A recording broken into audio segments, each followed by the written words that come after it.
She almost walked past him. It was late, and the day had taken more from her than she wanted to admit. Her feet hurt, her back felt stiff, and her mind was already thinking about the small apartment waiting for her, quiet and empty. With leftovers she didn't feel excited to eat. The street was calm, just a few cars passing, streetlights glowing softly, nothing unusual. And then she saw him. He was sitting near the closed bus station, on the low concrete step by the wall. His shoulders were slightly bent forward, his hands resting loosely in front of him. He wasn't asking for help. He wasn't looking at anyone. He looked like someone who had learned how to stay invisible. Emily Carter slowed down. For a second, she told herself to keep going. She told herself she had already helped people all day. She worked as a nurse's aide at a community clinic, and her job was caring, listening, holding hands, reassuring people who were scared. By the end of the day, she felt empty, but something inside her didn't let her move. She stopped and turned back. "Hey," she said softly, not wanting to scare him. The man looked up, surprised. His eyes were tired but gentle. "I'm okay," he said quickly. "I'm not asking for anything." Emily nodded. "I know." She stood there for a moment, unsure what to say next. Then she reached into her bag and pulled out the sandwich she had packed that morning. She had planned to eat it on the walk home. "I was going to have this for dinner," she said honestly, "but I think you might need it more." The man looked at the sandwich like he wasn't sure it was real. "Are you sure?" he asked. Emily gave a small smile. "Yes." He took it carefully. "Thank you," he said. "My name's Daniel." "I'm Emily." That was all. No long talk, no questions, just a name, a sandwich, and a quiet moment between two strangers. Emily walked away, but her steps felt slower than before. Something about that moment stayed with her. She didn't know why. She just knew it mattered. Emily lived above an old bookstore on Maple Street. The stairs creaked when she climbed them, and the place always smelled faintly like old paper. Her apartment was small but clean. A couch, a tiny kitchen, a bed near the window. She sat down, set her bag aside, and thought about the man at the bus station. Daniel stayed where he was after she left. He unwrapped the sandwich slowly. He hadn't eaten much that day. The smell alone made his chest feel tight. But what stayed with him more than the food was the way she had looked at him. Not like he was broken. Not like he was a problem. Just like he was a person. Daniel hadn't always lived this way. Once he had a steady job at a factory outside town. A small house. A wife named Sarah. Life had been simple and good. Then Sarah got sick. After she passed, everything slowly fell apart. Work became harder. Bills piled up. Grief made it hard to think straight.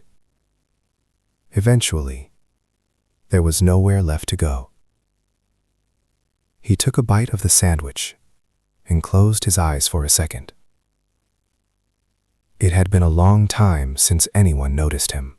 "God," she whispered quietly. "I don't know why that felt important, but if that was you, thank you." Her faith was simple. She didn't expect miracles. She just believed small good things mattered. The next evening, Emily walked the same way home. She told herself it didn't mean anything, that it was just the route she always took. Daniel was there again. He looked up when he saw her and smiled slightly, like he wasn't sure if he was allowed to.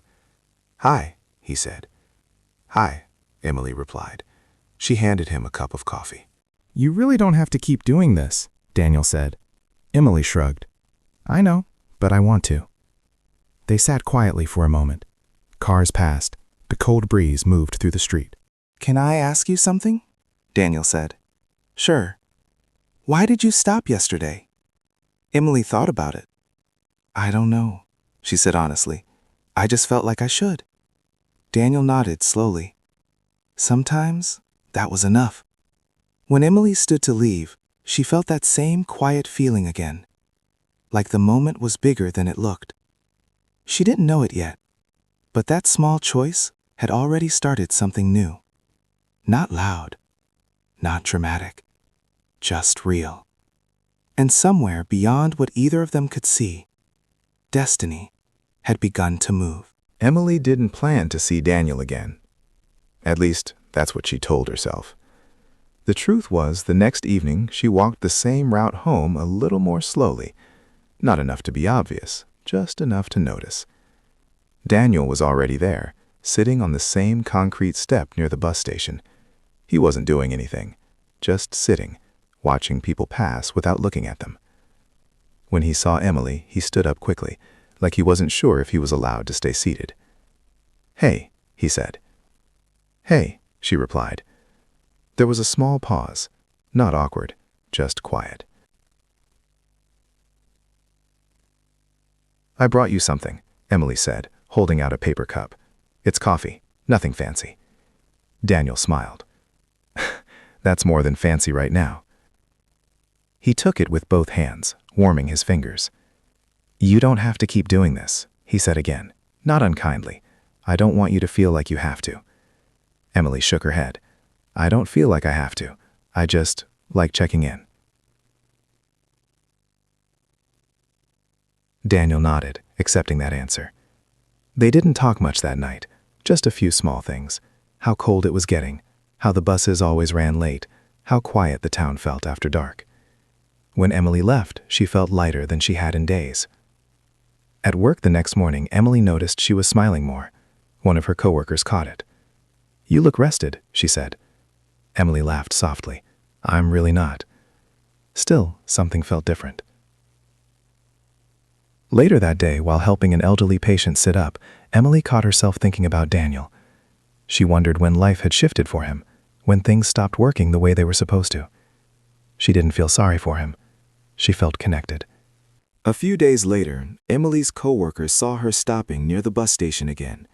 "You okay?" she asked. "You've been distracted lately." Emily hesitated. "I've just been talking to someone." Her coworker frowned slightly. "Just be careful." Emily understood the concern. She really did. That night, she prayed about it.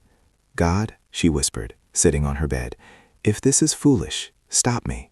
But if it's good, help me keep going." No answer came, just peace. When Emily arrived the next evening, Daniel wasn't there. She told herself not to read into it. The next night, he wasn't there either. By the third night, she felt something she didn't expect. Worry. On the fourth night, she finally saw him. "You okay?" she asked as soon as she reached him. Daniel nodded. "Yeah, just had to move around a bit." Emily studied his face. "You don't have to explain." "I know," he said, "but I wanted to." He looked down. "I didn't think anyone would notice if I wasn't here." Emily's chest tightened. "I noticed," she said softly. Daniel swallowed. That was the moment something changed. Not romance, not yet. Trust. The nights grew colder. Emily brought gloves. Daniel offered to walk her part of the way home. "I don't want you to feel unsafe," he said. Emily smiled. "I don't." They talked about small things, favorite foods, movies they remembered, places they wished they'd seen. Sometimes they sat in silence. It was never uncomfortable.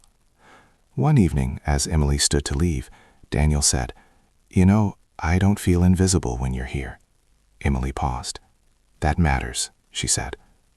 As she walked away, she felt it again. That quiet sense that something was unfolding, slowly and gently. Not because she forced it, not because she planned it, but because kindness, once given, has a way of finding its path back. And neither of them knew it yet, but these small meetings were preparing them for something deeper. Emily started noticing the looks. They weren't loud, no one said anything directly, but when she stopped near the bus station, when she sat beside Daniel, when she handed him food or stayed longer than usual, people noticed. A woman walking her dog slowed down once. A man waiting for the bus stared a little too long. Emily felt it. At first, she tried to ignore it, but kindness becomes harder when it's watched. One evening, Daniel noticed it too. "You don't have to stay," he said quietly. "People are staring." Emily shrugged. They'll forget by tomorrow. Daniel didn't answer right away. They don't forget people like me, he said. Emily looked at him. They forget faster than you think. But later that night, walking home, Emily's steps were slower. Her mind wasn't calm like before. She wondered what her coworkers would think if they saw her. What her parents would say. What people might assume. Not fear. Just wait. The next day at work, one of the nurses finally spoke. "You're very kind," she said carefully, "but you have to protect yourself." Emily nodded. "I know." But did she? That night, Emily didn't go straight to the bus station. She walked past it. She felt her chest tighten as she kept moving. She told herself it was fine, that Daniel would be fine. But 2 blocks later, she stopped. She turned around. When she reached the station, Daniel was there, sitting with his shoulders hunched, hands tucked into his jacket. He looked up. For a split second, his face changed. Relief, quickly hidden. "I thought you weren't coming," he said. Emily swallowed. "I almost didn't." Daniel nodded. "That's okay." But Emily knew it wasn't. They sat quietly. After a while, Daniel spoke. "Can I ask you something?" he said. "Of course. Why do you keep coming back?" Emily didn't answer right away. She searched for the right words. Not the dramatic ones, just the true ones. "Because when I don't," she said slowly, "something feels wrong." Daniel let out his small breath. "No one's ever said that about me." Emily felt that tight feeling again. The weather turned colder fast. Emily brought an old scarf. Daniel hesitated before taking it. "I'll give it back," he said. "You don't have to," she replied. "I want to," he said firmly. Emily respected that. That night, Daniel walked her farther than usual. The streetlights cast long shadows ahead of them. "You ever regret helping people?" Daniel asked. Emily thought about it. "No," she said, "but sometimes I'm scared of what it costs." Daniel nodded. "Yeah, me too." They stopped at the corner where Emily usually turned. "Be safe," Daniel said. "You too." They stood there for a second longer than necessary. Neither of them moved. Then Emily turned and walked away, her heart louder than her steps. A few days later, Emily didn't come. Daniel waited longer than usual. He told himself not to expect anything. But expectation sneaks in quietly. When the night grew colder and the station emptied, Daniel stood up. "Stupid," he muttered to himself. The next evening, Emily came back, breathless, apologetic. "I had a double shift," she said. "I should have told you." Daniel shook his head. "You don't owe me explanations." "I know," she said, "but I wanted to." That word stayed with him. Wanted. The tension between them changed. Not uncomfortable, just deeper. They talked less about the past and more about small hopes. Daniel mentioned wanting steady work again. Nothing big, just something honest. Emily told him she'd always wanted to open a small clinic someday. "That sounds like you," Daniel said. Emily smiled. "What does that mean?" "It means helping people without needing credit." Emily laughed softly. One night, rain started falling suddenly. Emily didn't have an umbrella. Daniel stepped closer, holding his jacket above her head. "You'll get sick," she protested. "I'll be fine," he said. They stood close under the jacket, rain tapping around them. Emily could feel his breathing, calm, steady. She realized something then. This wasn't charity anymore. This was connection, and that scared her more than judgment ever could. Later that night, lying in bed, Emily whispered another prayer. "God, I don't know where this is going, but please don't let me turn away just because I'm afraid." Across town, Daniel sat awake too, holding the scarf she had given him. For the first time in a long time, he didn't feel like disappearing. But when kindness starts to matter, when it begins to feel personal, it also becomes fragile. And both of them were standing at the edge of something they couldn't name yet, unsure whether to step forward or step back. The truth didn't come all at once. It arrived slowly, the way real things do. Emily noticed the change before Daniel said anything. He was quieter, still kind, still respectful, but something sat heavier in his eyes. One evening, after a long silence, Emily finally asked, "Are you okay?" Daniel looked down at his hands. "I will be," he said. Emily waited. After a moment, he sighed. "I found work." Emily's face softened. "That's good news." "It is," he said, "but it also means I won't be here much longer." Emily felt the words before she understood them. "Oh." They sat in silence again. The bus station felt colder that night. "Where will you go?" Emily asked gently. "Construction site outside the city. Temporary housing comes with it." "That's great," she said, and meant it, but her chest felt tight. Daniel noticed. "You look sad," he said. Emily shook her head. "I'm happy for you." "You can be both," he replied. She smiled faintly. "Yeah, I guess I can." A few nights later, Emily arrived earlier than usual. Daniel wasn't there. She waited. 10 minutes passed, then 20. Just as she stood to leave, Daniel appeared, walking slowly, his jacket torn at the sleeve. "What happened?" Emily asked. Daniel hesitated. "Nothing." Emily stepped closer. "That doesn't look like nothing." He looked away. "Someone thought I was stealing," he said quietly. Emily felt anger rise, sharp and sudden. "Did you?" she asked, already knowing the answer. "No," Daniel said. "I never do." Emily believed him without hesitation. "They didn't listen," he continued. "They never do." Emily swallowed hard. "I'm sorry," she whispered. Daniel shrugged. "It's not your fault." But Emily knew something then.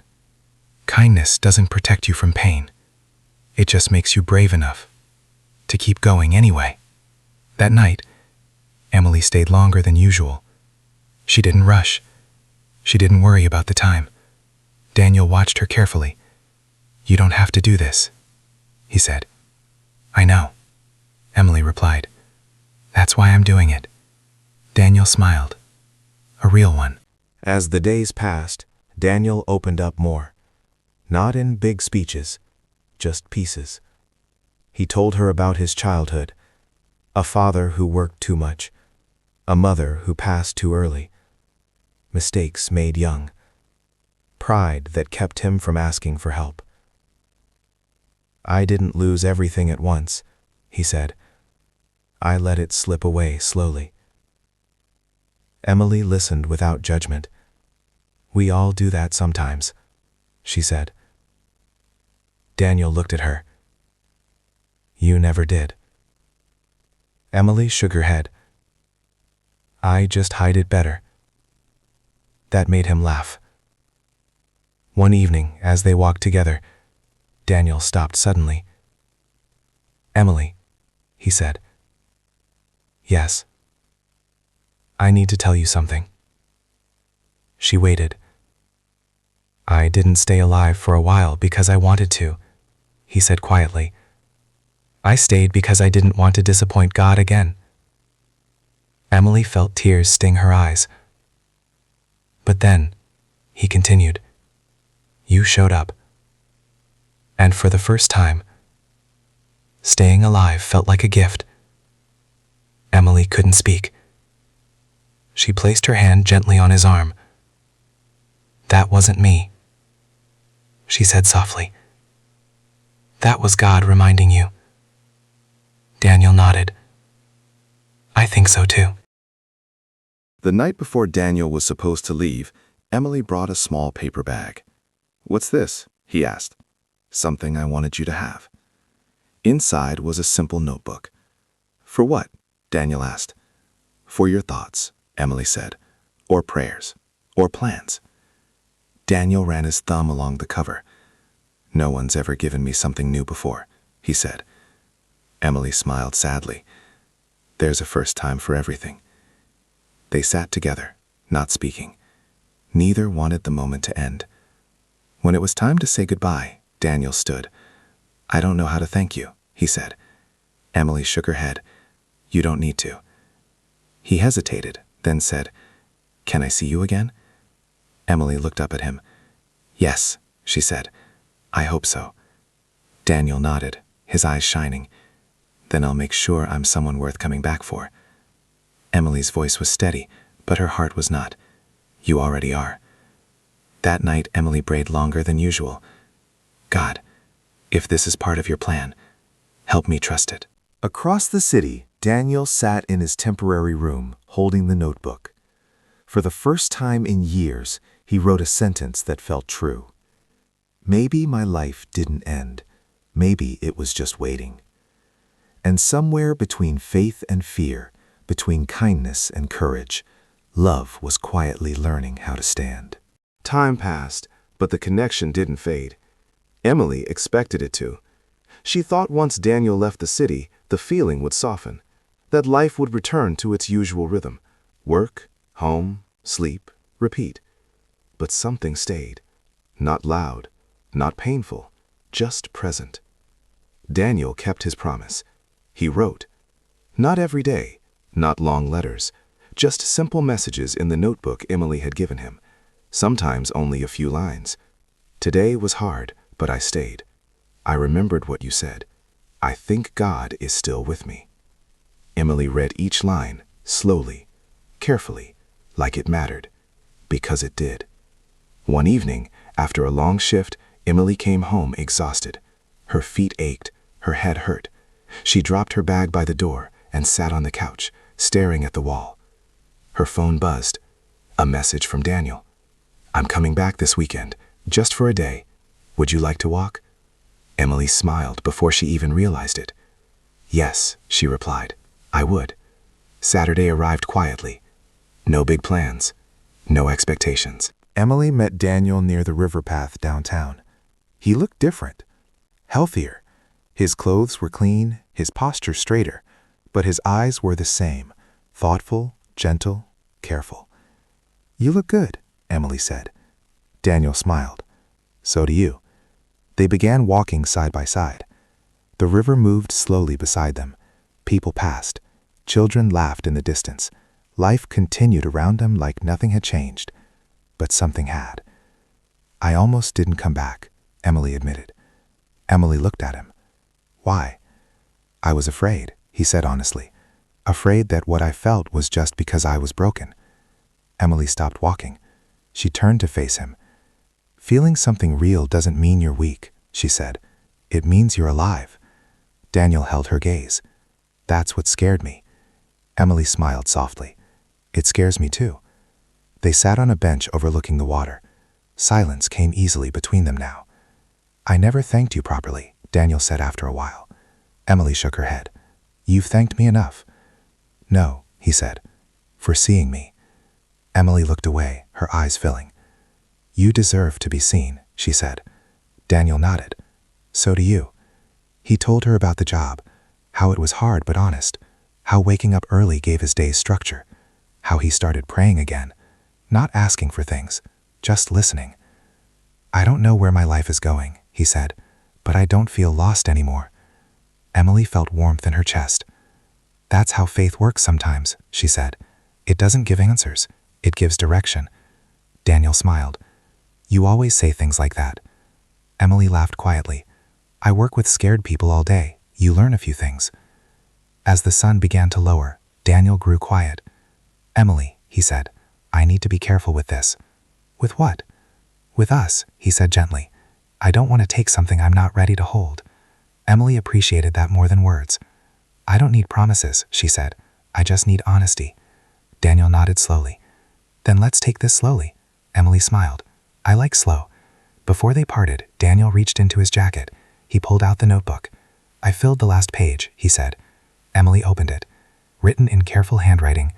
If kindness can save a life, maybe love can teach it how to live. Emily closed the notebook, her throat tight. That's beautiful, she whispered. Daniel shrugged. It's true. That night, Emily lay in bed thinking. She didn't imagine a future. She didn't rush ahead. She simply thanked God for the present, for timing, for restraint, for something growing without force. Weeks later, Daniel visited again, and again. Sometimes they walked, sometimes they prayed together, sometimes they just sat quietly, sharing coffee and silence. Nothing dramatic happened, and that's what made it special. Emily realized something important. Love didn't arrive with fireworks. It arrived with patience, with respect, with someone choosing to stay kind, even when life didn't demand it. One evening, as Daniel prepared to leave again, he paused at the door. "I don't know what this will become." She met his eyes. "Neither do I." "But," he continued, "I know this feels right." Emily nodded. "Then that's enough for now." Daniel smiled. "Thank you for waiting." Emily replied softly. "Thank you for growing." As the door closed behind him, Emily whispered a prayer. "God, if this is your work, help me trust it." And somewhere between two hearts learning how to heal, destiny leaned closer. Not to rush, not to push, just to guide. Some endings don't feel like endings at all. They feel like arriving. Spring came quietly, the kind of spring that doesn't announce itself loudly, but slowly changes the air. Trees bloomed without asking permission. Mornings felt softer. The world seemed to breathe a little easier. Emily noticed it in herself, too. She smiled more at work. She felt lighter. Not because life was suddenly perfect, it wasn't, but because hope had found a place to rest. Daniel kept coming back, not as often as before, but consistently. And every time he did, he seemed more sure of himself, more grounded, less afraid. One afternoon, they walked the same river path where they first talked openly. "I got offered a permanent position," Daniel said. Emily stopped walking. "That's amazing," she said, her voice steady, but her eyes bright. "It comes with an apartment," he added. "Small, but it's mine." Emily felt her chest tighten, not with sadness, but something deeper. "I'm proud of you," she said. Daniel smiled, but there was something thoughtful behind it. "I wouldn't be here without you," he said. Emily shook her head gently. "You would have found your way." Daniel looked at her. "Maybe, but kindness showed me where to look." They sat on the familiar bench. The river flowed as it always had. "I want to ask you something," Daniel said. Emily waited, calm but curious. "I don't want to build my life around what I survived," he said. "I want to build it around what I learned." Emily listened closely. "And I learned that love doesn't rush," he continued. "It waits, it listens, it respects." He paused. "I'm ready now." Emily felt tears rise, but she didn't speak. "I'm not asking you for a promise," Daniel said. "I'm asking you if you'd like to walk forward together." Emily let out a slow breath. "Yes," she said simply. "I would." Daniel smiled, not wide, not dramatic, just full. Their relationship didn't change overnight. They still took things slowly. They still talked things through. They still prayed separately, and sometimes together. But something settled. A sense of belonging. Months later, Emily stood in her kitchen making coffee when the doorbell rang. Daniel stood outside, holding a small plant. "What's this?" Emily asked. "For your window," he said. "Something alive, something growing." Emily laughed softly. "You're really leaning into symbolism now." Daniel smiled. "Maybe." They placed the plant near the sunlight. It fit perfectly. Life continued. Emily stayed at the clinic. Daniel worked hard and came home tired but grateful. They learned each other's habits: quiet mornings, evening walks, shared prayers before sleep. No big speeches, just consistency. One evening, while sitting together on the couch, Daniel said, "I used to think home was a place." Emily leaned her head on his shoulder. "And now?" she asked. "Now, I think it's where kindness stays." Emily smiled. They visited the bus station one night. Not because they had to, but because they wanted to. Emily brought sandwiches. Daniel carried coffee. They handed them out quietly. No pictures, no praise. Just presence. As they walked away, Emily squeezed Daniel's hand. "Do you ever think about that first night?" she asked. "All the time," Daniel said. "I almost didn't stop," Emily admitted. Daniel smiled gently. I'm glad you listened.